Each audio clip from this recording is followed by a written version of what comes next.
ఎరుపు రంగు ఏడా ఉంటే ఆడా ఉంటానంటివే ఏదో వీడియో వచ్చిందే. ఇవి ఇండియా పాకిస్తాన్ ఆర్మీ బలాలు తులసి చందు. వామో వీడియో చేశారు ఈవిడ. ర్యాండమ్గా ప్లే చేద్దాం, ఏం మాట్లాడారో చూద్దాం. జస్ట్ అలా ఫార్వర్డ్ చేసి. సైనికులు చనిపోయినప్పుడు వాళ్ళకి నివాళులు అర్పించడం కాదు, వాళ్ళ ప్రాణాలని బలివ్వడానికి మనం యుద్ధోన్మాదులుగా మారడం ఎంతవరకు కరెక్ట్ అనేది ఇక్కడ ఆలోచించాలి. నాకు అర్థం కాలేదు సార్. మళ్ళీ 1999 కార్గిల్ వార్ 2 నెలలు జరిగితే 5,000 నుంచి 10,000 కోట్ల దాకా ఖర్చు అయింది సైన్యం కోసం. నిన్న టీవీ9లో చెప్పారు, చూసినట్టున్నారు. ప్రతిరోజు 10 కోట్ల నుంచి 15 కోట్ల దాకా అప్పట్లోనే ఖర్చు చేశారు. 25 ఏళ్ల క్రితమే అంత భారీగా ఖర్చు అయినప్పుడు ఇప్పుడు ఆ ఖర్చు 1,00,000 కోట్లకో చేరకుండా ఉంటుందా? అంటే ఆ 1,00,000 కోట్ల భారము అనేది దేశ ప్రజల మీద పడదా అంటున్నారు. ఓహో, యు మీన్ యుద్ధం చేయొద్దు అంటున్నారు. యుద్ధం చేయొద్దు అంటే రెండు రకాలు. ఇక్కడ పాకిస్తాన్ మీద యుద్ధం చేయొద్దు, పాకిస్తాన్లో ఉండేటటువంటి ఉగ్ర శిబిరాల మీద దాడి చేయవద్దు. ఈ రెండింటికి నాకు పెద్ద తేడా లేదులేండి. మొత్తంగా మన మీద దాడి చేసినా సరే మనం మూసుకొని కూర్చోవాలంటుంది ఈవిడ. అంతేనా మేడం? అంత భారం పడినప్పుడు ఏం జరుగుతుంది? మొదట్లోనే చెప్పాను కదా, పాకిస్తాన్ లో ఏ స్థాయిలో ధరలు పెరిగిపోయాయో మన దేశంలో కూడా అలాంటి ధరలు యుద్ధం చేయకుండానే పెంచుకుందే ఆ దేశం. ఒక్కసారి భారం అనేది దేశ ప్రజల మీద పడదా అంటున్నారు. అంత భారం పడినప్పుడు ఏం జరుగుతుంది? మొదట్లోనే చెప్పాను కదా, పాకిస్తాన్ లో ఏ స్థాయిలో ధరలు పెరిగిపోయాయో మన దేశంలో కూడా అలాంటి ధరలు ఒక్కసారిగా పెరిగిపోయే కండిషన్ లో, అంటే ఇప్పటికే చాలా ధరల్ని మనం భరిస్తున్నాం. యుద్ధం వస్తే ఈ ధరలు ఆల్మోస్ట్ డబుల్ ట్రిపుల్ ఇలా పెరిగిపోతూ ఉంటాయి. ఓహో, దట్ట ఐ థింక్ వాటో ఈవిడ వీడియో చూసిన తర్వాత జస్ట్ ఇలా డ్రాగ్ చేసేసానండి. ముందంతా సొల్లు ఉంటుంది కాబట్టి, సొల్లు అంటే అందరూ చెప్పేది ఈవిడ చెప్పుద్ది, కొత్తగా ఏం చెప్పుద్ది. చివరాఖరికి మోదీని, ఆర్ఎస్ఎస్ని, లేకపోతే ఈ దేశభక్తి జాతీయతా భావం అని మాట్లాడేటటువంటి వాళ్ళని కించపరుస్తుంది అనమాట. అదే నేను ఇక్కడ చూశాను, చూడండి. అప్పుడు కూడా ఈ సోకాల్డ్ ముసుగు దేశభక్తులు, మోదీ మీడియా, ఈ సోకాల్డ్ యూట్యూబర్లు సోకాల్డ్ యా, మీ శోకం నాకు అర్థమైంది. కమాన్.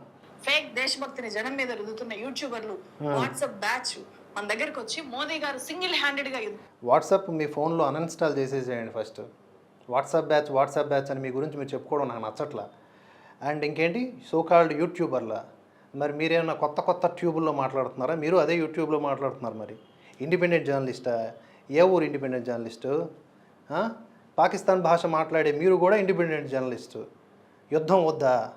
మరి యుద్ధం కాకపోతే ఏం చేయాలి? మరి వాడొచ్చి మనల్ని కొట్టిపారేస్తే యుద్ధం ఎలా చేయాలో అలా చేస్తుంది కదా. సింధు నదీ జలాలను ఆపేస్తే తప్పు కదా. పాపం పాకిస్తాన్ ప్రజలు వాళ్ళేం పాపం చేశారు, వాళ్ళ గొంతులు ఎండిపోవడం కరెక్టా అని చెప్పి మొసలు కన్నీరు కాచేది కూడా మీ బ్యాచే. ఓకే, అలాగా యుద్ధం చేయొద్దు, పాకిస్తాన్ ఇరకాటంలోనూ పెట్టొద్దు. ఈవిడ వీడియో సాక్ష్యంగానే ఏం చెప్తుందండి, పాకిస్తాన్లో ఇప్పటికే ధరలు మిన్నంటాయి. మనమే యుద్ధం చేయలేదే, అలాగే ఆ పాకిస్తాన్ కూడా ఎవరితో యుద్ధం చేయలేదే, కేవలం ఉగ్రభూతాన్ని పెంచుకుంటూ పోయింది.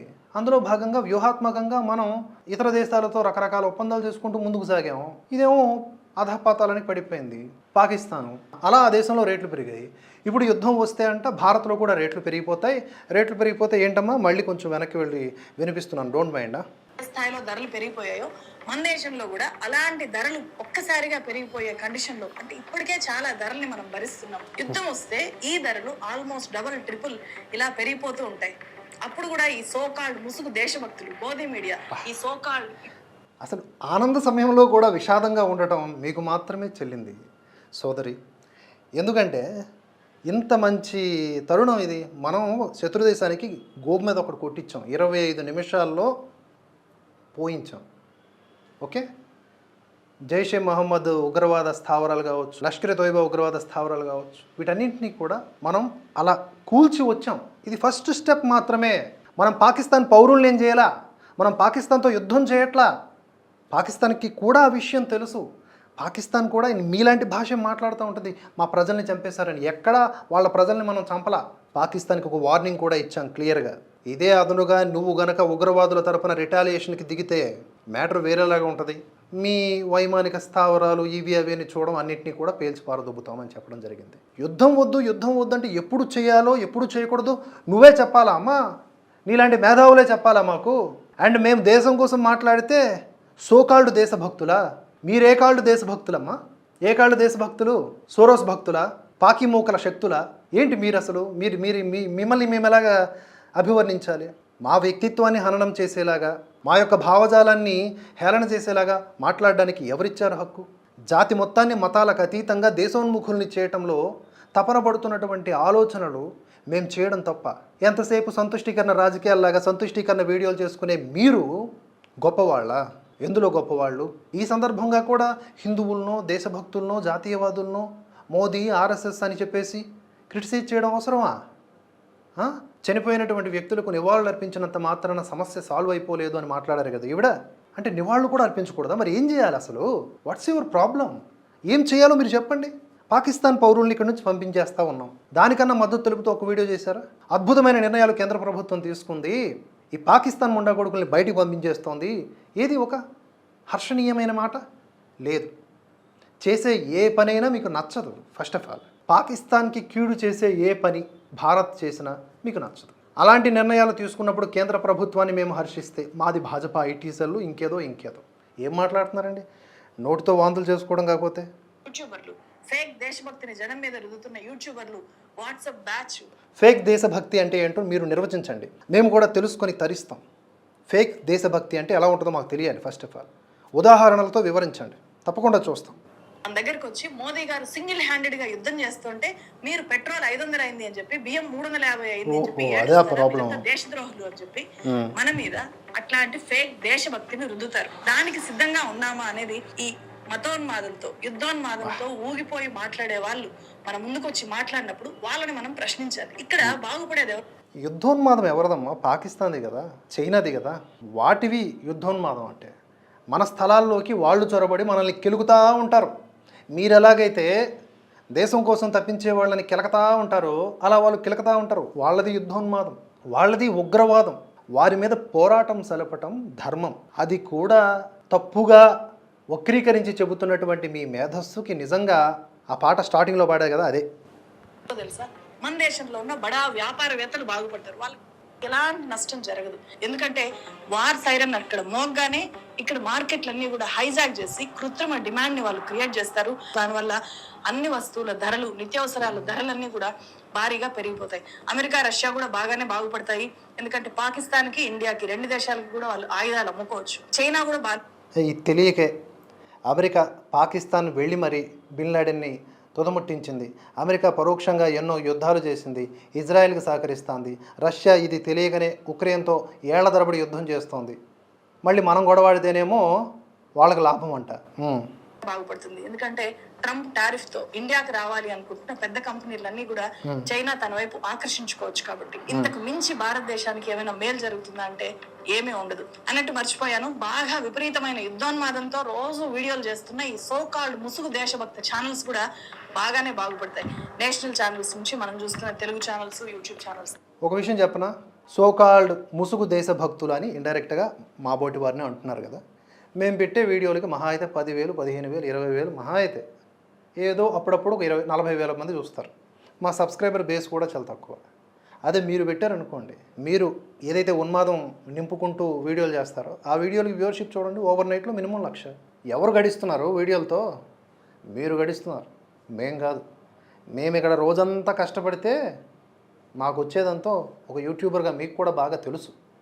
కనుక మీ బాధ ఏంటో నాకు అర్థమైంది. ఇంతకంటే ఎక్కువ మీ వీడియో చూడండి. కానీ అది మీ సమస్య ఏంటి? అసలు యుద్ధం ఎవరూ కోరుకోలేదు, పాకిస్తాన్ని గెలగాలి అని ఎవరు భావించలేదు. వాడొచ్చి మన వాళ్ళని చంపాడు, మనం రిటాలియేషన్ తీర్చుకోవడం మన పౌరుషానికి సంబంధించిన విషయం.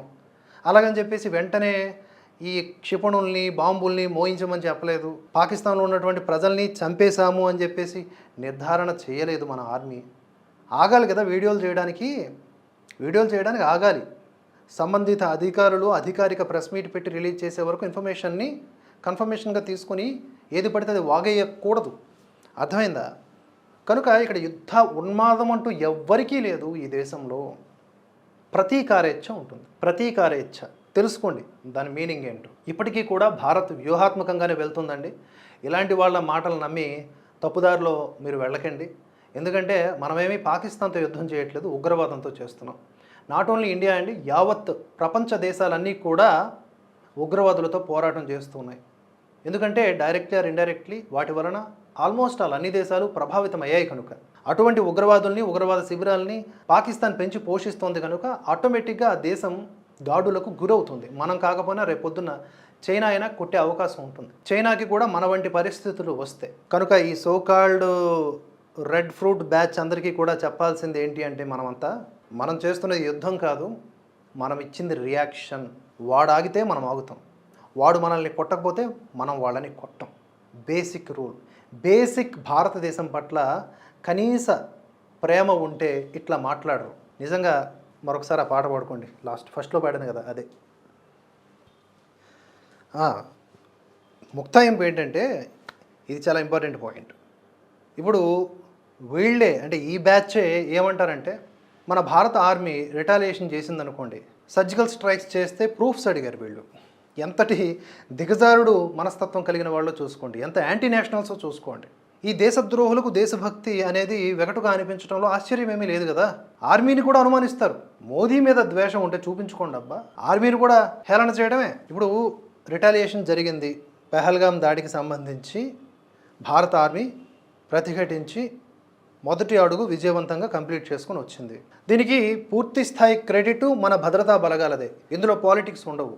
కానీ ఇదే ఆపరేషన్ జరగకపోయి ఉంటే, ఒక 2 నెలలు 3 నెలలు గడిచిపోయి ఉంటే, వీళ్ళు ఇవే నోళ్ళు ఇవే మొహాలు వేసుకొని తెగబడిపోయేవాళ్ళు మోదీ మీద. వీళ్ళు చేసేవి రాజకీయాలు, మళ్ళీ ఈ లఫంగి నీతులన్నీ కూడా చెప్తారనమాట. వీళ్ళు పడిపోయేవాళ్ళు మోదీ మీద. నీకు పాకిస్తాన్ వచ్చి కొట్టి వెళ్ళిపోతే, ఉగ్రవాదులతో దాడి చేయిస్తే నువ్వేమీ చేయలేకపోయావు, నీకు చేత కాలేదు, కేంద్ర ప్రభుత్వం గాజులు వేసుకుని కూర్చుంది, అప్పట్లో అదేదో జరిగింది, ఇప్పుడు ఇదేదీ జరగలేదు అనేలా మాట్లాడేవాళ్ళు వీళ్ళే. ప్రతిఘటిస్తే యుద్ధం వద్దు అని ఏడ్చేది వీళ్ళే, మొసలి కన్నీరు కారుస్తూ. ప్రతిఘటించకపోతే గాజులు వేసుకున్నారా అని ఎద్దేవా చేసేది కూడా వీళ్ళే. చెప్పండి, ఇలాంటి ఒక రకమైన ఈ భావజాలంతో ఈ దేశాన్ని ఏలేద్దామని చూస్తున్నారు వీళ్ళు. రియల్లీ ఈ రెడ్ ఫ్రూట్స్ అసోసియేషన్కి నమస్కారం.